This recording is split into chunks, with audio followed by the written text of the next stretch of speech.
Disaster on a U.S. airliner today. An engine exploded on a Southwest Airlines flight, sending metal fragments into a window and killing a woman. The plane had been en route from New York City to Dallas, but it made an emergency landing in Philadelphia.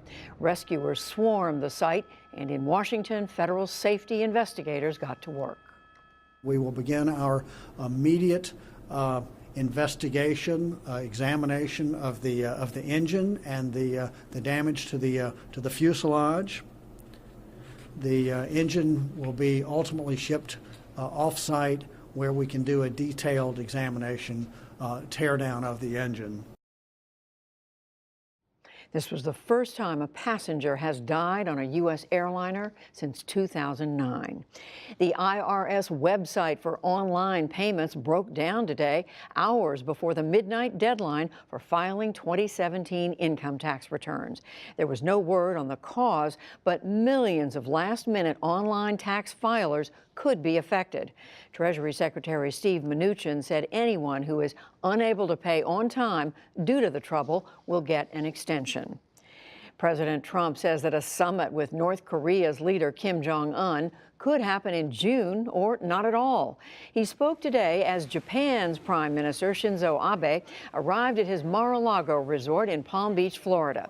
And he said there have been very high-level talks with North Korea. Let's see what happens. We'll either have a very good meeting or we won't have a good meeting. And maybe we won't even have a meeting at all, depending on what's going in. But I think that there's a great chance to solve a world problem.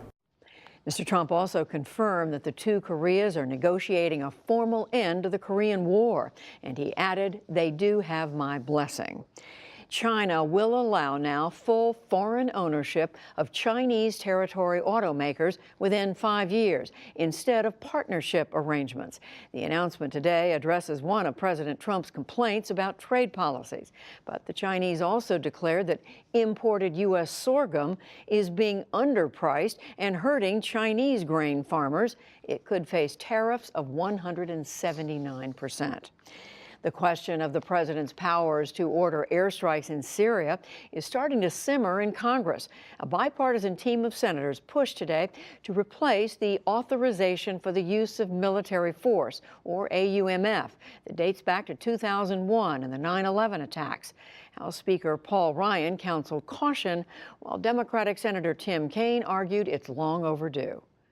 The goal is do something bipartisan, do something that updates these old authorities, and do something that puts limitations on the when, where, and who we are at war against, specifically about non-state terrorist groups, not nation states. There is an existing authority, and this was Article 2 in this particular strike, but the current AUMF does have the existing authority, and the question going forward on any new AUMF is, does it give our military the tools they need, or does it tie their hands behind their back?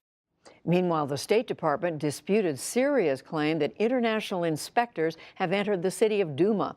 That is where a suspected chemical attack sparked last weekend's airstrikes.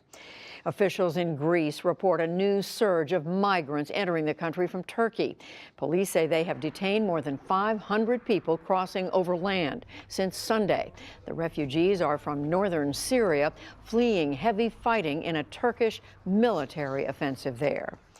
Back in this country, President Trump criticized California's Democratic Governor Jerry Brown for refusing to use National Guard troops to stop illegal immigration.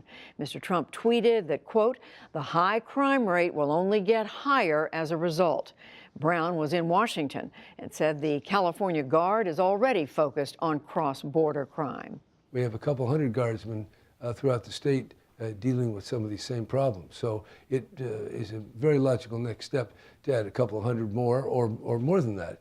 And the Guard is chomping at the bit, ready to go. Republican governors in Texas, Arizona, and New Mexico have embraced the call to send the National Guard to their borders.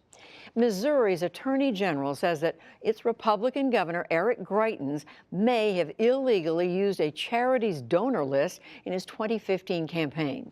Josh Hawley, who is also a Republican, said today that it is grounds for pursuing impeachment. Greitens called the allegation ridiculous. He is already charged with invading the privacy of a woman who had an affair with him. Starbucks says that it will close more than 8,000 U.S. stores on May 29th in order to train employees on racial bias.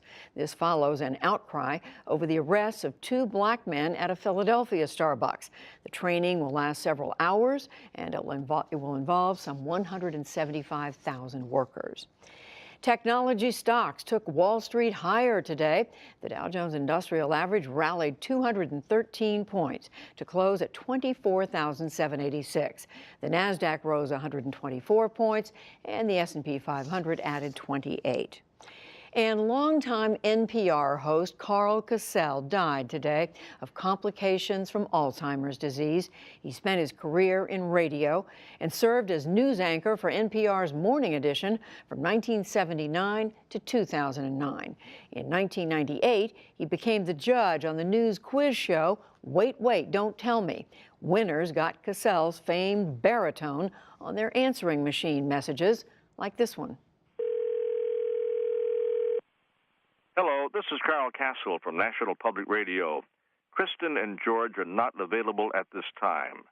But before you leave a message, I'd like to sing you a little tune. What's new, pussycat? Whoa, whoa, whoa, whoa. What's new, pussycat? Whoa, whoa, whoa, whoa, whoa. We won't forget him anytime soon. Carl Castle was 84 years old. Still to come on the NewsHour, Representative Charlie Dent on why he is leaving Congress early. The Supreme Court considers a case that would allow states to tax online retail. Fox News host Sean Hannity is named as a client of President Trump's lawyer. How Chicago is relying on its school principals to enact education reform, and much more.